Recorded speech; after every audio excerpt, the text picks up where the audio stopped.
Olá, olha só, um dado recente, de 2023, 95% dos jovens de 9 a 17 anos usam a internet no Brasil. É, é muita gente, né? Como é que as escolas estão lidando com essa realidade? É uma pergunta que não dá mais para ignorar. Pois é, uma presença massiva da tecnologia. Exato. E é por isso que hoje a gente vai mergulhar na educação digital, na educação básica aqui no Brasil. Vamos usar uns materiais bem interessantes de um curso sobre o tema. A ideia é entender melhor os conceitos, sabe? As diretrizes que estão saindo, os desafios e até aquela polêmica recente dos celulares na escola. Vamos lá, vamos desembrulhar isso. Vamos sim, e é bom já começar dizendo, né? Não se trata só de aprender a mexer num aplicativo. O buraco é mais embaixo. É sobre formar cidadãos para esse mundo digital todo. E isso se conecta com coisas grandes, tipo a Agenda 2030, o ODS 4 de educação de qualidade e, claro, com as nossas leis, a Constituição, a nova Política Nacional de Educação Digital, a PNED, que saiu em 2023, e a própria BNCC. Faz sentido. Então, essa tal educação digital, o que ela é exatamente, assim, na prática, segundo essas fontes que a gente viu? Olha, a BNCC define como um conjunto de competências, habilidades e conhecimentos. Para quê? Para a cidadania digital. Isso envolve várias coisas, tipo pensamento computacional, para entender a lógica por trás da tecnologia, mundo digital, cultura digital. E aí entra forte a educação midiática, que é saber acessar, analisar a informação, criar conteúdo de forma crítica. E não podemos esquecer dos direitos digitais e das tecnologias assistivas, para incluir todo mundo. Entendi. Quer dizer, não é só apertar o botão. É. É bem mais sobre pensamento crítico, sobre ser cidadão nesse ambiente.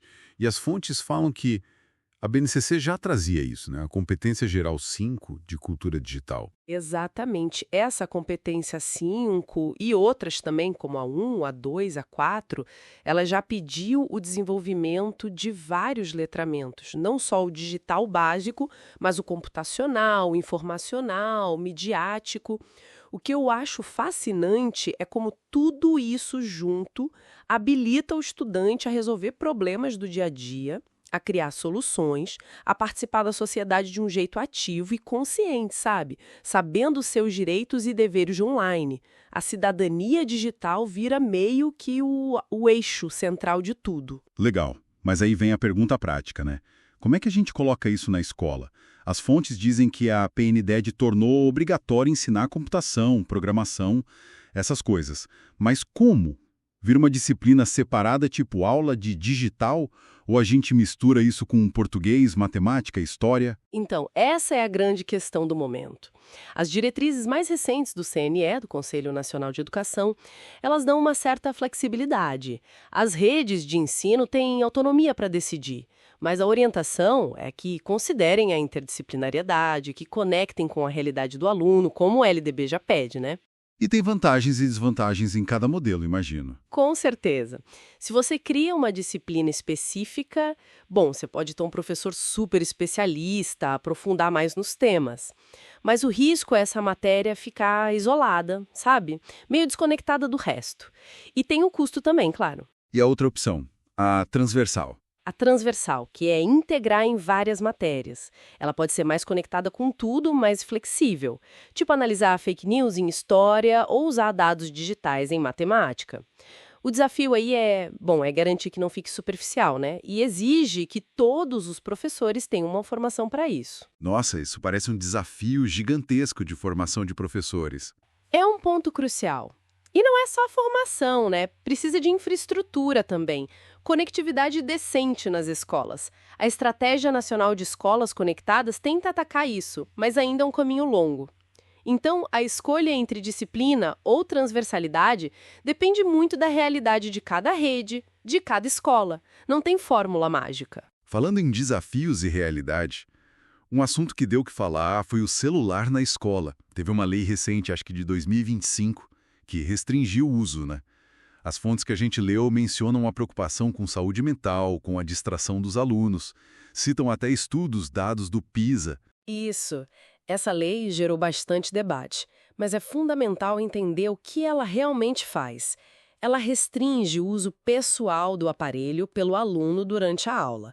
Ou seja, aquele uso para rede social, para jogo, isso fica limitado. Mas ela não proíbe usar a tecnologia para fins pedagógicos. Ah, bom. Então, se o professor planejar uma atividade usando o celular, aí pode. Exatamente. Se tiver intencionalidade pedagógica, está permitido. E também para casos de emergência ou para alunos que precisam de tecnologias assistivas no aparelho. A lei faz essas ressalvas. Entendi. Então não é um banimento da tecnologia. É mais uma tentativa de organização do uso. Isso. É uma tentativa de equilibrar, né? Os benefícios que a tecnologia pode trazer para a aprendizagem e os riscos da distração, do cyberbullying, etc. E não é só aqui no Brasil, viu? A Unesco já recomendou atenção a isso. Países como França, Finlândia também têm restrições. A opinião pública por aqui também parece dividida, mas com muita gente apoiando algum tipo de limite. E o que essa discussão toda sobre o celular nos diz sobre a educação digital, no fim das contas? Olha, para mim, ela reforça ainda mais a importância da educação digital e midiática. Não basta só proibir ou liberar o aparelho. O essencial é ensinar o uso consciente, o uso ético, seguro, responsável. Mostrar para o aluno como e quando o celular pode ser um aliado na aprendizagem e quando ele vira um problema.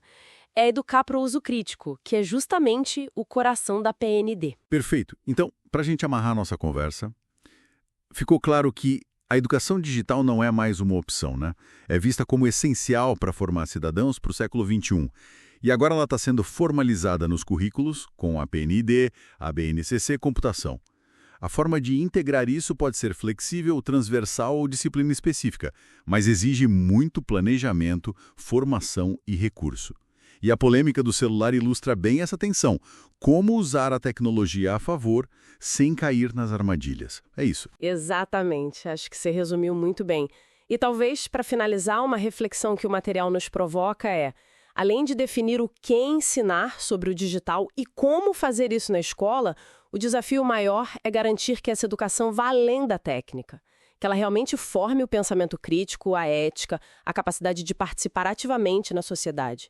Como a gente assegura que a formação digital contribua para um mundo online e offline mais justo, mais democrático? Essa é a pergunta de fundo, né? Que fica para a gente continuar pensando sobre ela.